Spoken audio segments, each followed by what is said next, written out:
Hi everyone, Mathieu Audet here. I'm an engineer specializing in glazing calculations. This week we're going to try to see what influence the interlayer has on laminated glass. I'm sharing my screen with you and we'll look at this together. Perfect. Just to be clear, when I talk about interlayer today, I'm referring to the plastic film between two pieces of glass in laminated glazing, as shown by the little red arrow.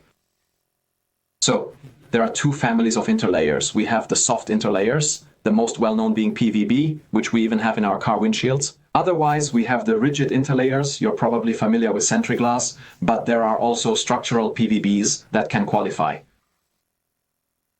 Now, what makes an interlayer rigid? It's its modulus of elasticity. You probably know that steel is more rigid than aluminum, but that's due to the difference in their moduli of elasticity. The modulus of steel is almost 3 times greater than that of aluminum, which means steel deforms 3 times less, so it's 3 times more rigid. It's somewhat the same with laminated glazing. If we have a more rigid interlayer, we'll have less deformation in the glazing, so less stress on the glass. There are two reasons why it's important to have a rigid interlayer. First, it can be to precisely reduce bending. Otherwise, it can have a direct impact on the thickness of the glazing. Otherwise, it can also be to improve post-breakage retention. What we see on the margin, in fact, is the opposite of post-breakage retention. It's glass that will detach, and we don't want that.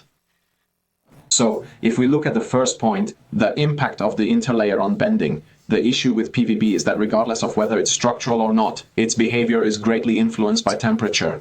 Structural PVB does not remain rigid at 30 degrees Celsius, like for an outdoor application, for example. I remind you that ionomer corresponds to Sentry glass. There is no known equivalent. For those interested, I've put the figures for the moduli of elasticity. For those who find this boring, we'll quickly move to the next page.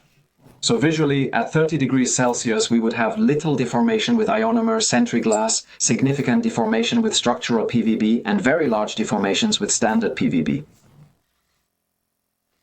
We've seen that the choice of interlayer can be influenced by temperature, so a structural PVB could perform very well indoors, but much less outdoors, especially if exposed to sunlight.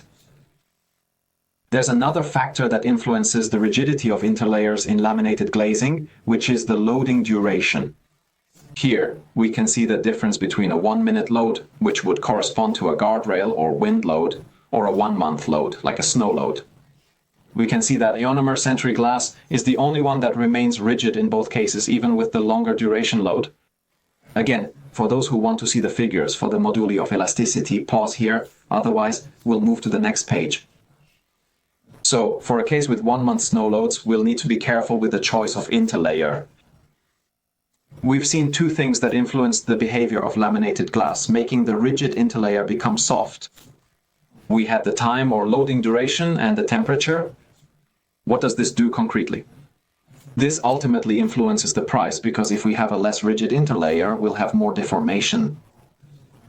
So more stress on the glass, which means thicker glass, generally leading to higher costs. I say generally because the cost of the interlayer also needs to be considered. Which brings us to the other point that might require a rigid interlayer, and that's post-breakage retention. The little image here, but that will be next week. Thank you, everyone. Bye-bye.